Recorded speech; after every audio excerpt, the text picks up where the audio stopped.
જય શ્રી રામ. નમસ્કાર, પ્રણામ, સ્વાગત છે તમારું આપણી યુટ્યુબ ચેનલમાં. મિત્રો, આજે અમે લઈને આવ્યા છીએ એક રહસ્યમય પારિવારિક કહાની. તો મિત્રો, તમને વિનંતી છે કે આ કહાનીમાં અંત સુધી જોડાયેલા રહેજો.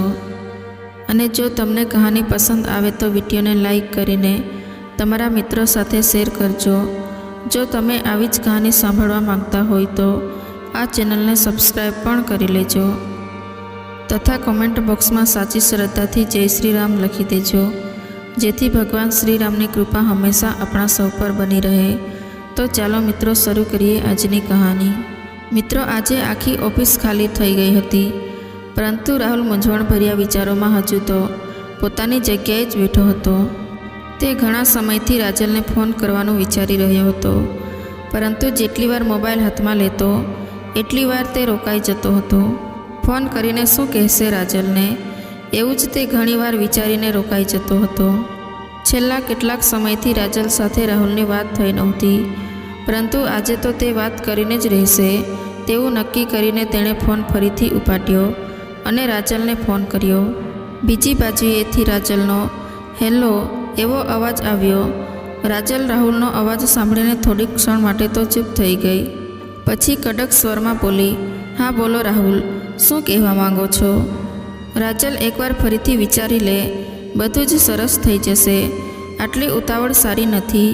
આખરે તને મારાથી તો કોઈ ફરિયાદ નથી ને. થી મુશ્કેલીઓ પણ થોડા દિવસમાં હલ થઈ જશે.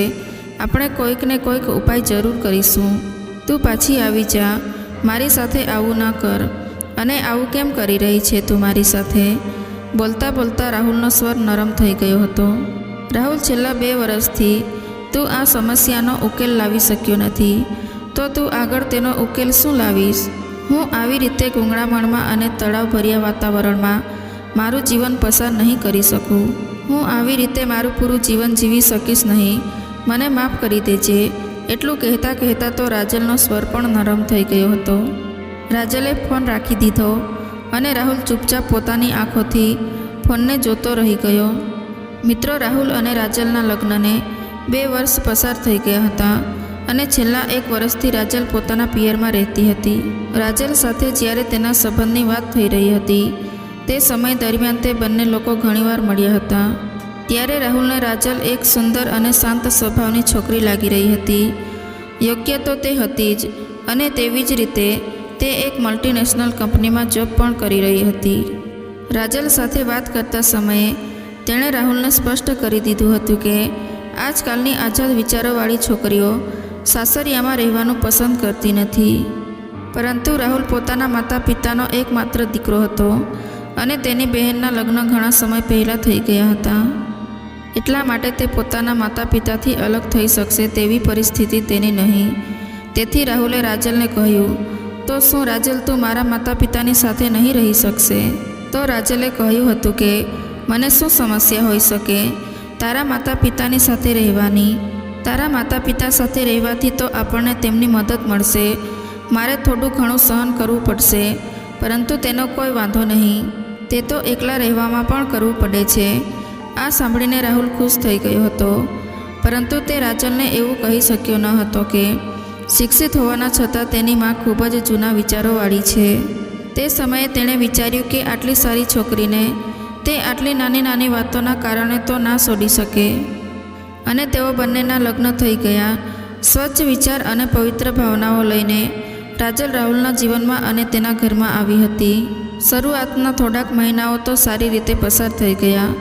માતાનું મૂડ રાહુલ ઘણીવાર ખરાબ જોતો હતો અને તે એવું વિચારતો હતો કે કદાચ થોડાક સમયમાં બધું જ સરખું થઈ જશે. રાજલ અને રાહુલ એકબીજાને ખૂબ જ પ્રેમ કરતા હતા, પરંતુ ઘરના વાતાવરણ અને સંબંધના તણાવથી ભરેલા ઝઘડાઓ વચ્ચે તેમના પ્રેમનો કૂપળો ક્યારે સુકાઈ ગઈ તેનો તેને ખ્યાલ પણ ન રહ્યો. રાજલ એક મોટી કંપનીમાં મોટા હોદ્દા પર કામ કરતી હતી. તેની પાસે મોટી જવાબદારીઓ હતી, પણ રાહુલની માં આ બધું ભૂલી જતી હતી અને તેઓ સામાન્ય ઘરની વહુઓની જેમ તેમના દીકરાની વહુ રાજલ પાસેથી અપેક્ષા રાખવા લાગ્યા હતા. રસોડામાં રાજલ પોતાની ક્ષમતા અનુસાર બધું જ કામ કરતી હતી અને તેના સાસુને કામમાં મદદ કરતી હતી, પરંતુ તેના સાસુ માને તો પાડોશીની વહુ જ દેખાતી હતી અને તે રાજલને કહેતી કે કેવી રીતે તે સવારની ચાથી લઈને રાતનું જમવાનું સુધીનું બધું જ કામ કરે છે અને ઘરમાં થવાવાળા વ્રત ઉપવાસ તહેવારોમાં પણ જોડાય છે. નવરાત્રિમાં પૂરા 9 દિવસનું વ્રત રાખે છે. ઘરમાં થવાવાળા કીર્તનોમાં કીર્તન પણ ગાય છે. સવારે ઉઠે છે, સાડીથી સજાય છે. રસોડામાં પણ વિવિધ પ્રકારના પકવાન બનાવતા આવડે છે. તેઓને રાજલની યોગ્યતાને જોઈને તેનો મીઠો સ્વભાવ અને સંતુલિત વ્યવહાર દેખાતો જ નહોતો. સમયની કમી અને થાક હોવા છતાં પણ રાજલ તેમને ખુશ કરવાનો પ્રયત્ન કરતી, પરંતુ તેને રાજલના પ્રયત્નો દેખાતા જ ન હતા. રાહુલ પણ ઘણીવાર પોતાની માને સમજાવતો કે માં, તમે નાની નાની વાતોમાં ધ્યાન દેવાનું છોડી દો. રસોડાનું કામ એટલું બધું મોટું નથી અને જો ઉંમરના હિસાબથી તમારાથી જો કામ ન થતું હોય તો જમવાનું બનાવવા માટે આપણે કોઈકને રાખી લઈએ. રાજલ પણ હવે ઓફિસેથી આવીને થાકી જાય છે અને માં, આપણે પૈસા સુખ અને સુવિધા માટે જ કમાઈએ છીએ, તેથી આપણે કોઈ પણ ફૂલ ટાઈમ નોકરની વ્યવસ્થા કરી લઈએ. તો રાહુલની માં આ વાતને બીજી તરફ ફેરવી નાખતી અને કહેતી કે હા, હવે દેખાઈ આવે છે કે માં લાયક કામ નથી. તું તો પહેલાં પણ કમાતો હતો, પરંતુ હવે પત્ની આવી ગઈ. પહેલાં તો તને પોતાની માની ચિંતા ક્યારેય પણ ના થઈ હતી. હવે જ્યારે પોતાની પત્નીને કામ કરવું પડે છે તો હવે તને બધું કામ દેખાય છે. અને એટલું કહેતા તો રાહુલની માના આંસુ નીકળી પડતા. ત્યારે જ તો કહેવાય છે કે લગ્ન પછી દીકરાઓ બદલી જાય છે. અત્યાર સુધી મેં ફક્ત સાંભળ્યું જ હતું, પરંતુ હવે મારી નજરે જોઈ પણ લીધું.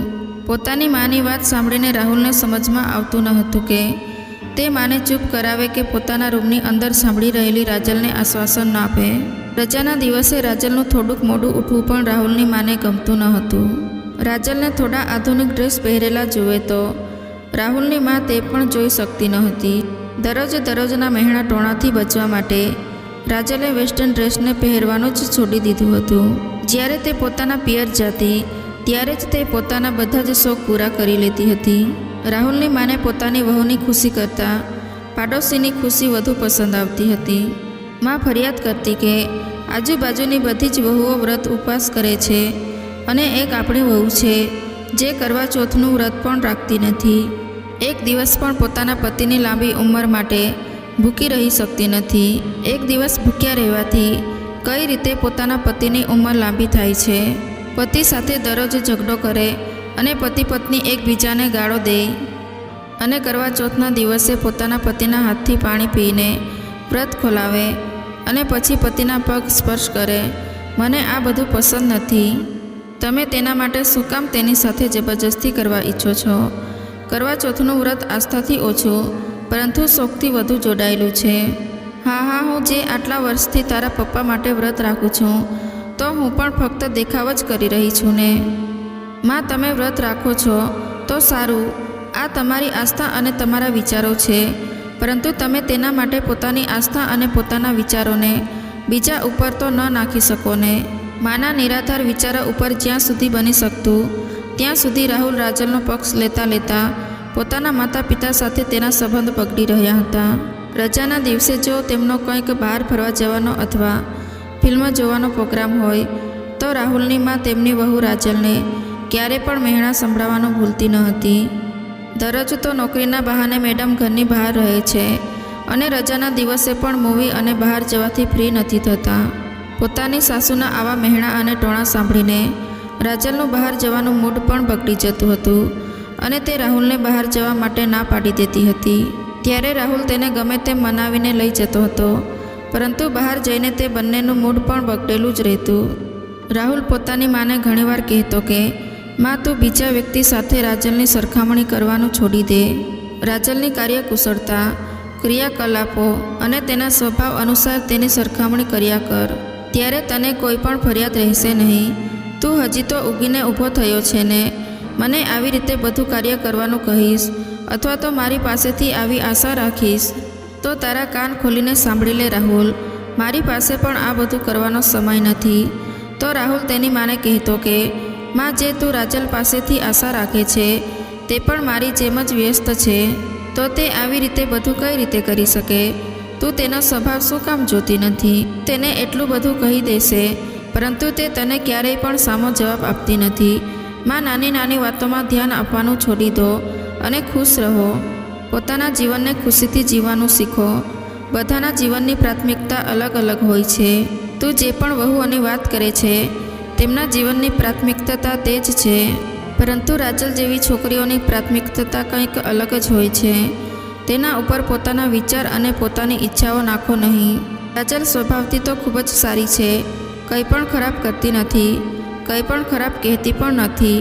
માં નહીં, રાજલ સ્વભાવથી તો ખૂબ જ સારી છે, કંઈ પણ ખરાબ કરતી નથી, કંઈ પણ ખરાબ કહેતી નથી. માં તેનો ઉપદેશ સાંભળીને વધુ બગડી જતી હતી. હવે રાહુલ, તું પણ ખૂબ જ મોટી મોટી વાતો કરવા લાગ્યો છે, ખૂબ જ ઉપદેશ દેવા પણ શીખી ગયો છે. જ્યાં સુધી લગ્ન ન થયા હતા ત્યાં સુધી તો હું જે પણ કહેતી તે તને સારું લાગતું હતું.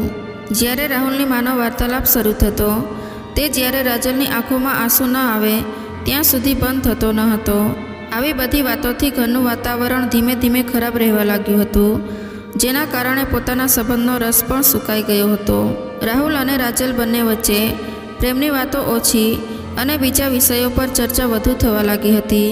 હંમેશા ચૂપ રહેવાવાળી રાજલ હવે ક્યારેક ક્યારેક રાહુલ સામે પણ બોલતી હતી અને એક દિવસ તેની સહનશક્તિએ જવાબ આપી દીધો. રાહુલ, આ દરરોજની બોલાચાલી મારાથી હવે સહન થતી નથી. જ્યારે હું ઓફિસેથી થાકીને ઘરે આવું અને ઘરે આવીને પણ તમારી માનું ઘણું બધું સાંભળવું, રસોડામાં માની મદદ માટે જવા ઈચ્છું તો તેનાથી પણ હવે મને ડર લાગે છે. હું પણ હવે ક્યાં સુધી ચૂપ રહું? તમને તો ખબર જ છે ને કે ફક્ત એક જ કામ નથી મારી પાસે. એક રજાના દિવસે પણ મારા શરીરને આરામ મળતો નથી અને ન મારા મનને આરામ મળે છે. રાહુલ, હવે તમે તમારી માને કંઈક સમજાવો અથવા તો આપણી અલગ રહેવાની કંઈક વ્યવસ્થા કરો. હું સમજાવું તો છું તેને રાજલ, પરંતુ હું પણ શું કરી શકું? તે મારી માં છે, તે આપણા માટે ખરાબ ન હોઈ શકે. ફક્ત તે થોડાક જૂના વિચારોવાળી છે. તું તેની વાત ઉપર ધ્યાન ન આપ્યા કર. કેટલા દિવસો સુધી હું તેમની વાત ઉપર ધ્યાન ન આપું રાહુલ? આખરે તેમની વાત મારા કાન સુધી પહોંચે છે તો મારા દિલમાં પણ ઉતરે જ છે અને ઘણી વાતો તો મારા મગજમાં પણ ઉતરી જાય છે. કેટલી વાર અવગણું એમની વાતોને. આવા વાતાવરણમાં હું કેટલા દિવસ રહી શકીશ? ચાલ, માન્યું કે તે પણ માં છે, દિલથી ખરાબ નહીં હોય, આપણને પ્રેમ પણ કરતી હશે, પરંતુ વાણી પણ એક વસ્તુ છે. દરરોજ મારાથી તેમના આવા મહેણા અને ટોણા સાંભળી શકાતા નથી. તેમને પોતાની વાણી ઉપર કાબૂ રાખવું પણ જરૂરી છે. રાજલ, તે તો તેમનો સ્વભાવ છે. મનુષ્ય પોતાની આદતો બદલી શકે છે, પરંતુ પોતાનો સ્વભાવ બદલી શકે નહીં. રાહુલ, તેમની સાથે હું હરગીઝ નહીં રહી શકું. રાજલે પોતાનો નિર્ણય કરતા રાહુલને કહ્યું. તો રાહુલે કહ્યું, રાજલ, આ તું શું કહે છે? મેં તને પહેલાં જ તેના વિશે સ્પષ્ટ કહી દીધું હતું કે હું તેમનો એકમાત્ર દીકરો છું. હું પોતાના માતા પિતાથી અલગ થઈ શકીશ નહીં. રાહુલ, ત્યારે તે આવું કહ્યું ન હતું કે તેમનું બોલવાનું આટલું બધું ખરાબ છે. બીજી વાતો સાથે, આદતો સાથે અને દિનચર્ચાની સાથે ગોઠવણ કરી શકાય, પરંતુ ખરાબ બોલવાવાળા લોકો સાથે ગોઠવણ કરવું ખૂબ જ મુશ્કેલ છે. રાહુલ, પ્રેમના બે મીઠા શબ્દો અથવા તો પ્રશંસાના બે મીઠા શબ્દ તેમની પાસે નથી. દરેક સમયે હું મારા વિશે ખરાબ કઈ રીતે સાંભળી શકું? તું જ મને કહે. હું તેઓની સાથે એવું શું ખરાબ કરું છું? એટલું કહેતા તો રાજલનો સ્વર ભરાઈ ગયો. હવે રાહુલ પણ માનસિક મૂંઝવણનો શિકાર થતો હતો. તેની માં કોઈ પણ રીતે પોતાના સ્વભાવથી બદલતી ન હતી અને રાજલ ગમે ત્યારે પોતાનો ગુસ્સો રાહુલ ઉપર કાઢી નાખતી હતી. રાજલને સમજમાં આવતું ન હતું કે તે શું કરે અને શું ન કરે. આ સમસ્યાનું કોઈ પણ સમાધાન તેને દેખાતું ન હતું. જો તે અલગ ઘર લઈને ત્યાં રહે તો સમાજ અને સંબંધીઓ શું કહેશે? રાહુલ પણ તે છોકરાઓમાંથી નીકળ્યો જે લગ્ન પછી પોતાની પત્નીની વાતોમાં આવીને પોતાના માતા પિતાથી અલગ થઈ ગયો. પરંતુ તે લોકો અહીં આવીને આવી દિવસ રાતની મૂંઝવણને સમજી શકે નહીં કે તેમની માં પોતાના જીવનનો સૌથી સારો અને મહત્ત્વનો સંબંધ કેવી રીતે પોતાના સ્વભાવ અને પોતાના કર્કશ વાણીથી તેના જીવનને ખરાબ કરવા તરફ વળી છે. જો પત્ની ખરાબ હોય તો વ્યક્તિ છૂટાછેડા લઈ લે, પરંતુ જો મા બાપ ખરાબ હોય તો તે મા બાપનું શું કરે? આવું વિચારીને તે ખૂબ જ દુઃખી થતો હતો. ધીરે ધીરે રાહુલ અને રાજલ વચ્ચે ઝઘડાઓ થવા લાગ્યા. રાહુલ પોતાનો ગુસ્સો ક્યારેક રાજલ ઉપર પણ ઉતારી દેતો હતો અને આવી જ રીતે એક દિવસના ઝઘડા અને મન મોટાવના કારણે રાજલ પોતાના પિયર જતી રહી. રાહુલ જ્યારે ઓફિસેથી ઘરે આવ્યો અને તેને રાજલની આ વાતની ખબર પડી ત્યારે તેણે રાજલને ફોન કર્યો અને ત્યારે રાજલે રાહુલને ચોખ્ખા શબ્દોમાં કહી દીધું કે જો તારે મારી સાથે જીવન પસાર કરવું હોય તો અલગ રહેવાની કંઈક વ્યવસ્થા કર. હવે હું તારા માતા પિતા સાથે બિલકુલ રહી શકીશ નહીં. રાહુલે રાજલને ઘણીવાર મનાવવાના પ્રયત્નો કર્યા, ઘણી રીતે સમજાવ્યું, પરંતુ રાજલે પોતાનો વિચાર બદલ્યો નહીં. તે ફક્ત રાહુલના માતા પિતાથી અલગ રહેવા ઈચ્છતી હતી અને તો જ તે આવવા માટે તૈયાર હતી. ત્યારથી 1 વર્ષ પસાર થવા આવ્યું હતું. હવે તો રાજલ કહેવા લાગી હતી કે તેમના માટે આ એટલું બધું મુશ્કેલ છે, તો હવે તું ઈચ્છે તો આપણે બંને પોતાનો માર્ગ બદલી શકીએ છીએ. આ સાંભળીને રાહુલ શૂન્ય રહી ગયો હતો. આટલી નાની નાની વાતો ઉપર આટલો મોટો નિર્ણય રાજલ કઈ રીતે કરી શકે? ગુસ્સાના કારણે થોડાક સમય માટે રાહુલે રાજલને ફોન જ કર્યો ન હતો. આજે જ્યારે ઘણા દિવસો પછી રાહુલનો મગજ શાંત થયો તો ફરીથી રાજલને સમજાવવા માટે રાહુલે ફોન કર્યો હતો, પરંતુ રાજલનો જવાબ એ જ હતો. નાની નાની વાતોએ તેના જીવનમાં એટલી મોટી મૂંઝવણ ઉત્પન્ન કરી દીધી કે તેને આ સમસ્યાનું કોઈ પણ સમાધાન દેખાતું જ ન હતું. તે કઈ રીતે પોતાનું પરિણીત જીવન બચાવે? રાહુલ ઓફિસની બહાર નીકળ્યો, પરંતુ આજે તેને પોતાના ઘરે જવાનું મન થયું નહીં અને કંઈક વિચારીને તે પોતાના મિત્ર રમેશના ઘરે જતો રહ્યો. રમેશ તેની મૂંઝવણને સારી રીતે સમજતો હતો. ત્યારે રમેશે ચાનો કપ ટેબલ ઉપર રાખતા કહ્યું, એટલે કે રાજલ અલગ રહેવા સિવાય કોઈ પણ શરતથી પાછી આવવા તૈયાર નથી. તે આવે પણ કઈ રીતે? રાહુલની માનો વ્યવહાર પણ એવો જ છે. તે કંઈ પણ સમજવા માટે તૈયાર નથી. મુશ્કેલી તે જ છે, કંઈ પણ બદલશે નહીં. ફરીથી બધું એવું જ થશે. મારી માના મહેણા અને ટોણાઓ અને તેમનો સ્વભાવ અને પોતાની વાણી ઉપર તે જરાય પણ કાબૂ રાખી શકતી નથી. ત્યારે રમેશે કહ્યું, એક વાત કહું રાહુલ.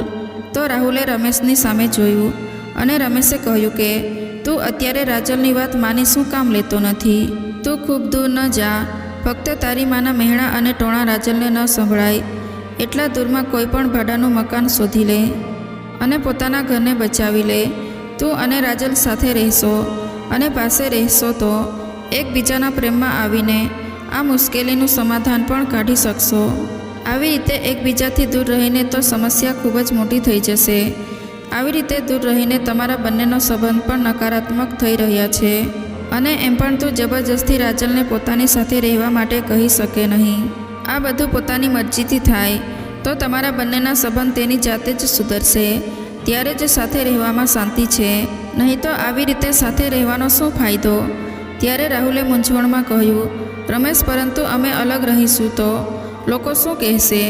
સંબંધીઓ, સમાજ અને મારા માતા પિતા દુઃખી થશે. તો રમેશે કહ્યું, તું પણ એવી જ વાતો કરવા લાગ્યો છે. તને બધાની ચિંતા છે કે પોતાના ઘરને બચાવવાની.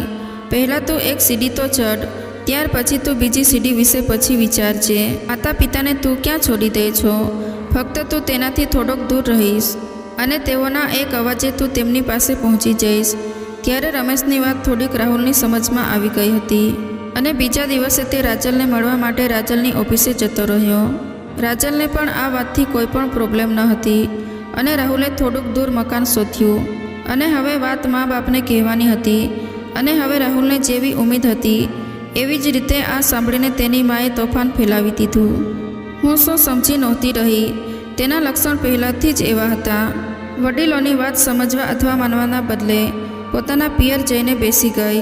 હું તો પહેલાં જ સમજી ગઈ હતી કે તે પાગલ એક મા અને દીકરાને અલગ કરીને જ રહેશે અને તું પણ એવો જ નીકળ્યો જે પોતાની પત્નીની વાતોમાં આવીને મા અને પિતાથી દૂર જવામાં રાજી થઈ ગયો. તને શરમ આવતી નથી આ બધું કહેતા? એટલા માટે મા બાપ પોતાના સંતાનોને પાળી પોસીને મોટા કરે છે કે પોતાના મા બાપને આવા દિવસો જોવા પડે. ત્યારે રાહુલના માના મોઢામાં જે પણ શબ્દ આવી રહ્યા હતા તે બોલી રહી હતી. રાહુલના દિલમાં પણ ઘણું બધું આવી રહ્યું હતું, પરંતુ આ સમયે મા સાથે વિવાદ કરવો તેના માટે વ્યર્થ હતો અને તે એવું ઈચ્છતો પણ ન હતો. અને તે જાણતો હતો કે તેમના માતા પિતાનું દિલ તેના આ નિર્ણયથી ખૂબ જ દુઃખી થઈ જશે, પરંતુ તેની પાછળ તેને પોતાની ખામીઓ દેખાણી હશે નહીં. પિતાએ કશું પણ બોલ્યા વગર પોતાના હાવભાવથી પોતાની નારાજગી રજૂ કરી દીધી. ગમે તેમ કરીને પોતાના મનને મજબૂત કરીને તે પોતાના ઈરાદા ઉપર કાયમ રહ્યો અને રાજલને લઈને બીજા ઘરમાં રહેવા લાગ્યો. ઘરેથી તે કોઈ પણ સામાન લઈને ગયો હતો નહીં. થોડોક સામાન તેઓએ ખરીદી લીધો અને થોડુંક ફર્નિચર મકાન માલિકનું હતું. કુલ મળીને તેઓનું ઘર શાંતિથી ચાલવા લાગ્યું. તેની દરરોજની દિનચર્યા હતી કે તે દરરોજ ઓફિસેથી આવીને સૌથી પહેલાં પોતાના માતા પિતા પાસે જતો, ત્યાં ચા પીતો, પછી પોતાના ઘરે જતો રહેતો. શરૂમાં રાજલ થોડીક નારાજગી અને થોડા ડરના કારણે સાસુ સસરાના ઘરે ગઈ નહીં. પછી ધીમે ધીમે તેણે પણ જવાનું શરૂ કરી દીધું. રાહુલ સાથે રવિવારના દિવસે અથવા કોઈ પણ રજાના દિવસે રાજલ પણ રાહુલના માતા પિતાના ઘરે જતી હતી. સસરાજીનું મૂડ દેખાવમાં તો સારું લાગતું હતું, પરંતુ સાસુનું મૂડ બગડી જતું હતું. હજી તે લોકો દૂર થયા તેના 2 મહિના પણ પસાર થયા ન હતા. ત્યારે એક દિવસે સવારે રાહુલનો ફોન આવ્યો અને તે ફોન તેના પપ્પાનો હતો. તે ગભરાયેલા સ્વરમાં કહી રહ્યા હતા કે તારી માતાનો અકસ્માત થઈ ગયો છે, તેથી તું જલ્દીથી ઘરે આવી જા. હા પપ્પા કહીને બંને ગભરાઈને પોતાના ઘર તરફ દોડ્યા અને ઘરે આવીને પોતાની માને ઉપાડીને દવાખાને લઈ ગયા અને તેમનો એક્સરે કઢાવ્યો તો ખબર પડી કે પગ ઉપર પડવાથી તેના પગમાં ફ્રેક્ચર આવી ગયું છે અને પગમાં 45 દિવસનું પ્લાસ્ટર આવશે. ડૉક્ટરે તો શરૂમાં પૂર્ણ આરામની સલાહ આપી હતી અને બાથરૂમ સુધી પણ તેને વ્હીલચેરમાં લઈ જવાનું કહ્યું હતું. બધું જ કરાવીને જ્યારે પોતાની માને લઈને રાહુલ અને રાજલ પોતાના ઘરે પહોંચ્યા તો રાજલ થાકી ગઈ હોવા છતાં પણ બધા લોકો માટે જમવાનું બનાવ્યું. તે રાત્રે તે બંને ત્યાં જ રોકાઈ ગયા અને રાત્રિએ બંને વિચારોમાં પડી ગયા. ત્યારે રાહુલે લાચારી સાથે રાજલને કહ્યું કે માની સેવા કરવું એ હવે પિતા લાયક કાર્ય નથી. હું તો એકદમથી રજા પણ લઈ શકું નહીં.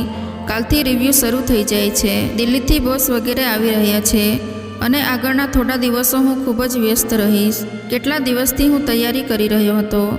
રાહુલને વિચાર અને મૂંઝવણમાં જોઈને રાજલે કહ્યું કે આપણે એવું કરીએ રાહુલ, મારી ઘણી રજાઓ બાકી છે. કાલથી હું 15 દિવસની રજા લઈ લઉં છું. ત્યાં સુધી તારા રિવ્યૂ પૂરા થઈ જશે.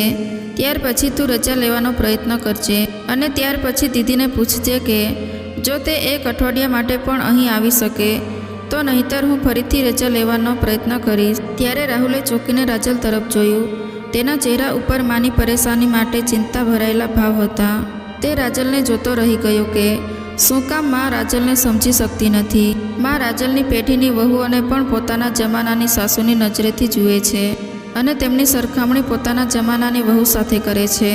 પરંતુ ત્યારથી અત્યારના જમાનામાં શિક્ષણમાં, સમાજમાં, છોકરીઓના પાલન પોષણમાં ઘણું બધું પરિવર્તન થઈ ગયું છે. તે આ વાત ઉપર જરાય પણ વિચાર કરવા ઈચ્છતી નથી. આ મોટી મુશ્કેલી અને મૂંઝવણમાં રાજલના સહયોગથી તેનું દિલ ભરાઈ ગયું હતું. માએ ઘણું બધું રાજલને કહ્યું હતું. રાહુલે કહ્યું, સારું, પરંતુ તને રજા લેવામાં કોઈ પ્રોબ્લેમ તો થશે નહીં ને? નહીં, મને સરળતાથી રજા મળી જશે. જો જરૂરિયાતના સમયે મને રજા ન મળે તો રજા શું કામની? રાહુલ નિશ્ચિત થઈને સૂઈ ગયો. બીજા દિવસે રાજલે રજા લઈને પૂરા મન સાથે તેની સાસુમાની સેવા કરી. કારણ કે આ શરૂનો સમય હતો એટલા માટે ખૂબ જ નાજુક હતો.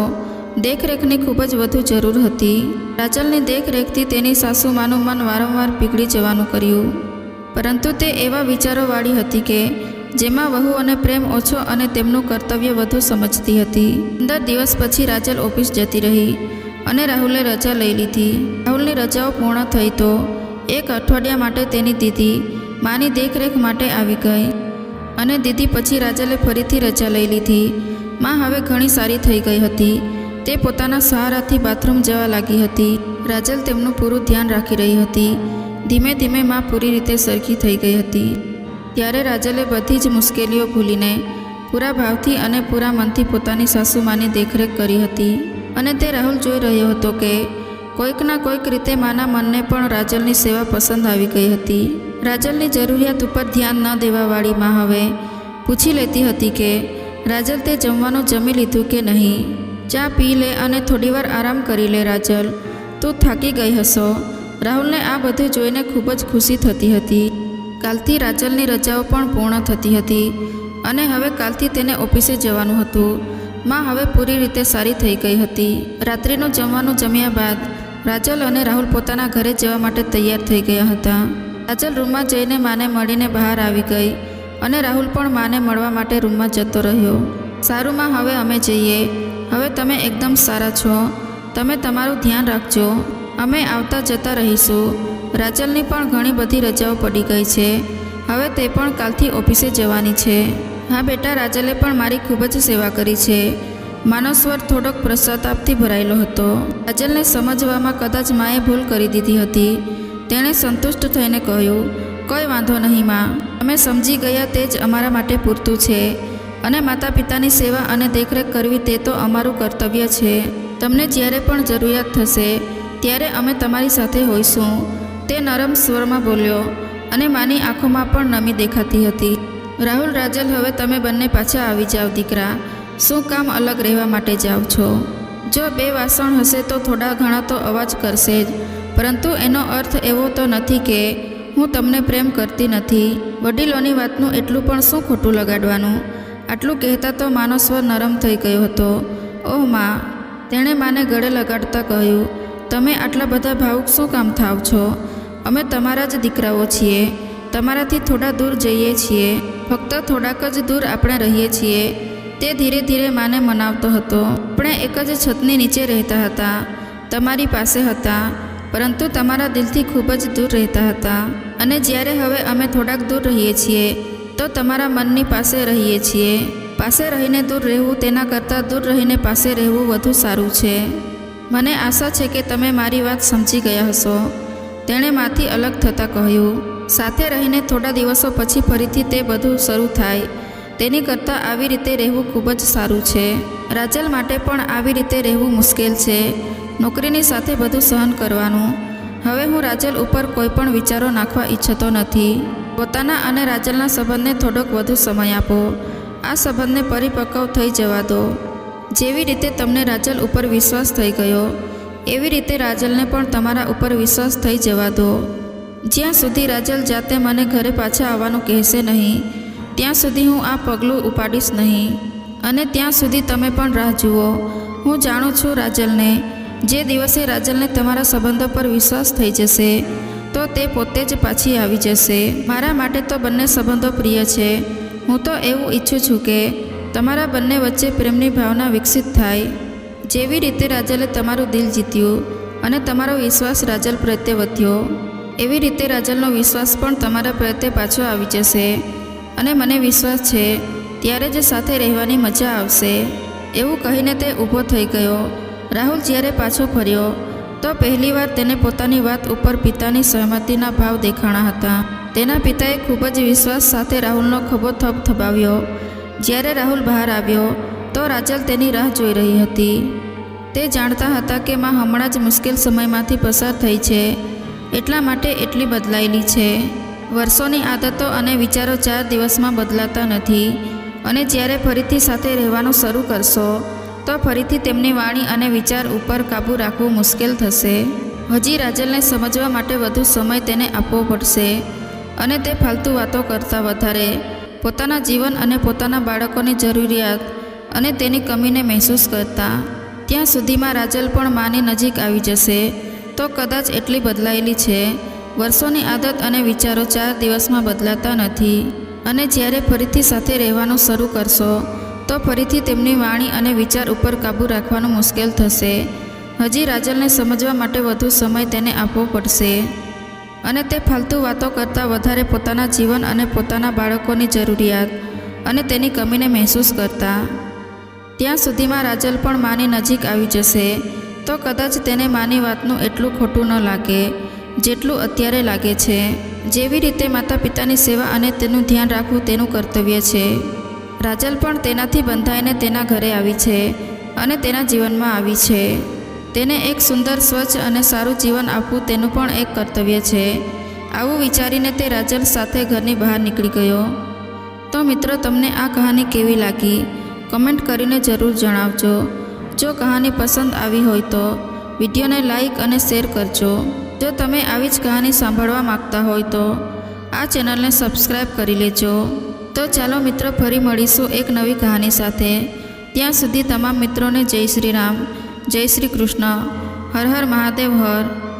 આ કહાનીને પૂરી સાંભળવા માટે તમારો ખૂબ ખૂબ આભાર. મિત્રો, આવી જ રીતે તમારો સાથ અને સહકાર આપતા રહેજો. અમારે તમારા સાથ અને સહકારની ખૂબ જ જરૂર છે. આભાર.